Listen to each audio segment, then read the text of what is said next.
Welcome back, guys. Thank you for joining us today. It's awesome to have you. Today it's all about working on our shoulders, building up the muscles around your shoulders, your neck, your upper back, working on that mobility, working on that strength so you're not getting neck pain, so you don't have tight, stiff shoulders, so you've got that nice posture, shoulders back. We're going to work through all that today. We'll start down on the mat, we'll warm up, and then we'll go from there. Let's go. We're going to start in a seated position. If you can come cross-legged, great. If you need something to prop you up, I've just got a cushion here to sit on. Otherwise, you can sit on a pillow at home, or the other option is just to start on a chair. Any chair where you're propped up is fine. We're going to start rolling your shoulders over. A really nice way to loosen up the shoulders and the neck. We're going to start rolling the shoulders forward, so we're coming all the way back, up, forwards and down. Think of those circles happening at the shoulder joints as far as you can in either direction. And going backwards now, all the way forward, up, back and down. Just takes the shoulder to its full range of motion at the joint.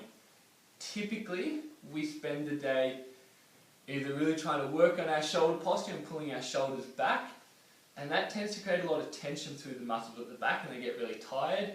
When we forget about our posture, we tend to slump forwards and the head comes forward, the shoulders come forward. And it's normally in one of those two extremes, either with the shoulders pinched back, which isn't great, or then with the shoulders rounded forwards with really poor posture in the other direction. We want to start to find a nice mid-range, start to use our shoulder joint like it should be. Some tasks require the shoulder to come forward when we're reaching forward. Some tasks require it to come back or up. We want that control over the shoulder joint. So that's a little bit of what we'll be working through today. Next, we're going to go into a bow and arrow stretch to help improve this posture through the back of the rib cage. Arms out in front, shoulders and neck nice and relaxed in this position. Called a bow and arrow stretch. It's like pulling on a bowstring. Imagine pulling back and rotating. Look towards your back elbow, get that stretch, and then come back to the middle and do the same on the other side. Again, think about pulling on a bowstring. And then rotating back to the middle each time. Continue side to side. If your neck feels uncomfortable in this movement, don't turn it quite as far. Keep the eyes a little bit further forward. If the neck feels fine, you can get a stretch of the neck as well just by looking at that elbow as we rotate. And the arms are assisting that rotation as far as you can. On this next one, hold that stretch at the end. We're going to take a breath in. As you exhale, I want you to rotate further. And then back to the middle. That extra breath out just helps us open into the stretch a bit further. Hold it out there, breathe in.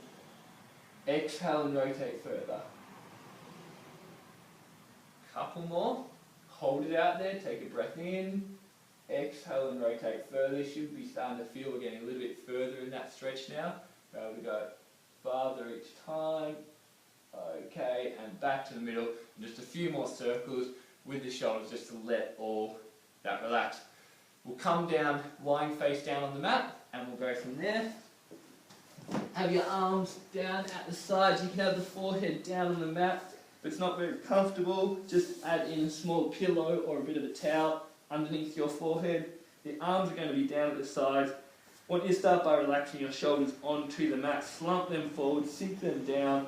From there, we're going to pull our shoulder blades back and together towards the middle of the spine.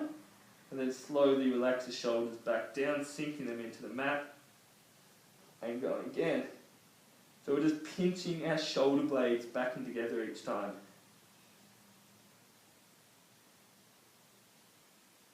At the bottom, we relax completely. Then we go again, drawing those shoulders in as close as you can towards your spine. If you're a little bit tight through the upper part of the neck and you feel those muscles up here working a lot, think about getting the shoulders down away from your ears a little bit more.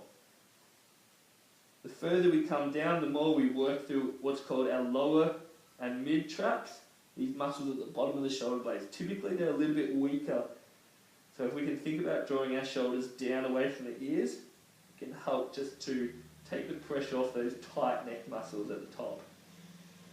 If you want to make this harder, you can try adding in a hold. as you lift the shoulders, and then relaxing back down. Each time drawing the shoulders back together, then relaxing down.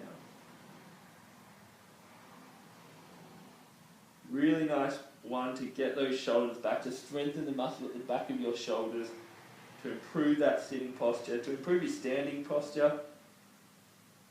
Just going to do a couple more here.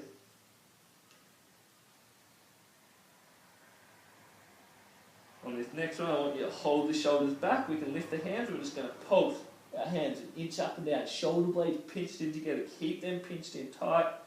Keep the neck long. Keep the neck relaxed. Pulsing for 5, 4, 3, 2, 1, and relax your shoulders down. Before we go on, we're going to come back into child's pose, just sitting back, reaching the arms forward is going to help you just relax and stretch out the shoulders. Okay, back down in that position, lying face down again. We're going to be working a little bit more on the upper back posture. Hands just slightly wider than shoulder width, kind of like a push-up position with our hands. We're just going to do a back extension. Lifting up, just to the point where it's comfortable. Take a deep breath in, and then we'll exhale as we lower back down. And relaxing onto the mat. We're going to continue with that movement. So we're using the upper body, the arms, to just extend us back into that stretch, to open us up a little bit. We inhale at the top, and then we'll exhale back down. Relaxing at the bottom, let the head and neck relax onto the mat, and then going again. Deep breath in, and then exhale as you come back down. We'll do a few more. Deep breath in, and exhale. Come back down. 2 more. Just try to pull the front of the rib cage up and extend from the front of the rib cage as you lift. Relaxing back down. And last one. And relaxing back down. We're going to go into a diamond press. I want you to bring your fingers and thumbs into a diamond position underneath your forehead. So the hands underneath the forehead, elbows out as wide as you can. Think about trying to stretch the elbows apart as far as you can. Keeping your tummy pulled in, so your stomach is going to be lifted away from the mat. Keeping your tummy pulled in, we're lifting the back and the top of the rib cage up off the mat, and then lowering back down. Really small movement, we're extending through this upper part of the back. Again, elbows pulled out, tummy pulled in, lifting your head, lifting the top of the rib cage up, and then lowering back down. Relaxing at the bottom, and then going again. Just a very small movement, but you'll feel after a few how much difference it makes. Particularly when we compare our posture at the end, how much better and taller we feel from these exercises. I want you to think about this described as like a turtle trying to get its head out of its shell, that stretching of your neck away from your shoulders. That's really important to make sure we don't overwork the neck muscles. Lower back down. Start to lift a little bit higher at the top. We'll hold for 5 seconds each time. Good. Relax back down. We've got 2 more. Elbows are relaxed, out wide. Belly button's drawn in. 3, 2, 1. Relaxing down. 1 more.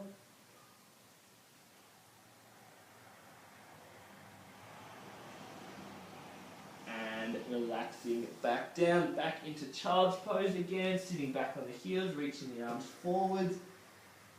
Got 1 more exercise. I want you to come into 4-point kneeling. So shoulders are above your hands, hips are above your knees. We're going to start with some cat stretches. Just a quick stretch up, as high as you can, expanding the spine, then reversing that, sinking down, collapsing to the bottom. On this next one, come as high as you can to the top, as low as you can towards the bottom, and we're just going to rest midway. Halfway between the top and bottom, your lower back has a small curve through it. The rest of the spine is nice and long and straight, the neck is long, eyes between the hands. Think about that sort of that lengthening at the back of the neck again, keeping as long as you can. lifting your rib cage up so it pushes into the shoulders. Really important we get a nice position to start. So the rib cage is lifted, the shoulders are separated. We're just going to start stretching an arm way overhead, then bring it back down. And same on the other side. Just alternating one arm and then the other. I want you to think about pushing your rib cage back up towards the roof and towards the shoulders. We're not rounding the back as we do it, we're just getting that tiny little bit of a lift and connection between the rib and the shoulders.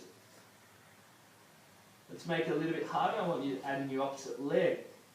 Nothing else changes. Your spine stays in that neutral position we started with.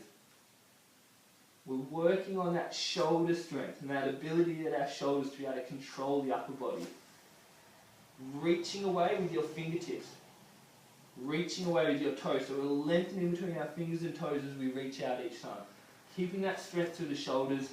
Again, the whole time thinking about just lifting the rib cage, keeping the shoulder blades separated so they're not pinching in. So both arms are working. The one as we stretch it out, that strength through the shoulder to get the arm up into that position. And then that supporting shoulder to make sure our body doesn't collapse. Make sure we've got the strength of the shoulder joint to support the body as we stretch the arm out. A little bit harder now, let's hold it out there. We're going to stay on this same side. Bending your elbow in as close as you can, trying to touch your knee, and stretching back away. In and out. Try to keep your back as straight as possible. Keep the rib cage lifted. This supporting shoulder is really strong. Make sure we're not dipping through that. Keep the ribs up, keep the spine straight. 10 more seconds.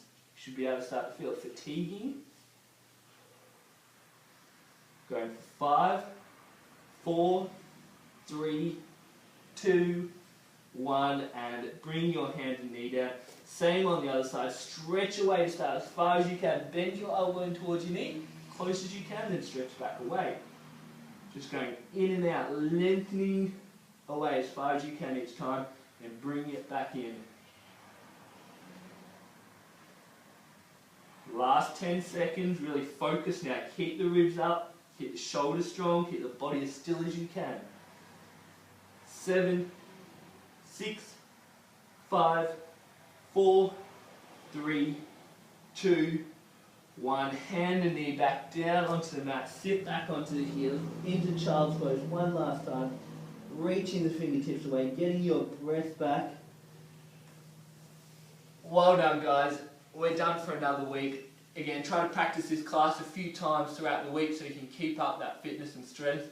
If you want any more information, any more videos, you can check us out at betterexercise.com.au.